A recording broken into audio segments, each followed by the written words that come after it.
வணக்கம் நண்பர்களே. உரிமை தொகை வராததால் பெண்கள் போராட்டம், 5000 ரூபாய் வரவு விவகாரம் பரபரப்பு பற்றி இந்த வீடியோவில் பார்க்கலாம். அதற்கு முன்னாடி நம்ம சேனலை இதுவரைக்கும் சப்ஸ்கிரைப் பண்ணலன்னா சப்ஸ்கிரைப் பண்ணி வச்சுக்கோங்க. அப்படியே பக்கத்தில் உள்ள பெல் பட்டனை மறக்காம பிரஸ் பண்ணி வச்சுக்கோங்க.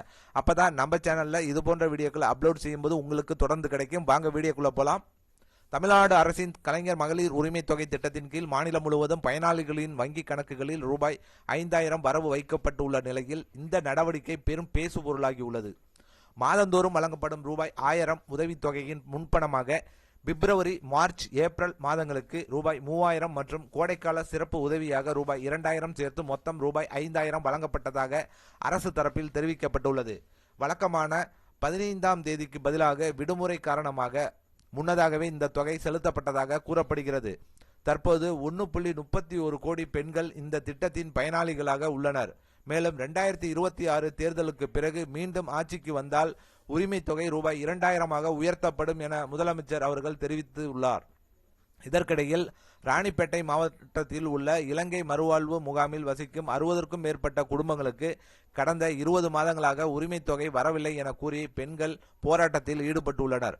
பல முறை மனுக்கள் அளித்தும் நடவடிக்கை எடுக்கப்படவில்லை என்று குற்றம் சாட்டிய அவர்கள் உள்ளூர் சட்டமன்ற உறுப்பினர் மற்றும் அமைச்சர் ஆர் காந்தி அலுவலகத்திற்கும் பின்னர் வாலஜா வட்டாட்சியர் அலுவலகத்திற்கும் சென்று முற்றுகையிட்டனர். தங்களுக்கு நிலுவையில் உள்ள தொகையை உடனடியாக வழங்க வேண்டும் என்பதே அவர்களின் கோரிக்கையாகும். இந்த விவகாரம் மாவட்ட நிர்வாகத்தின் கவனத்திற்கு கொண்டு செல்லப்பட்டு உள்ளது. விரைவில் தீர்வு கிடைக்குமா என்பது எதிர்பார்ப்பாக உள்ளது. இது அந்த மாவட்டத்தில் மட்டும் இல்லை, எல்லா மாவட்டத்திலையுமே. ஏன்னா உரிமை தொகை எப்போதும் கொடுக்கறது அது ஓகே. கோடைக்கால சிறப்பு நிவாரணம் 2000 அப்படிங்கிறது கொடுக்கறது அது ஏன் மற்றவங்களுக்கு கொடுக்கல அப்படிங்கிறது நிறைய பெண்களுடைய கேள்வியாக இருக்குது.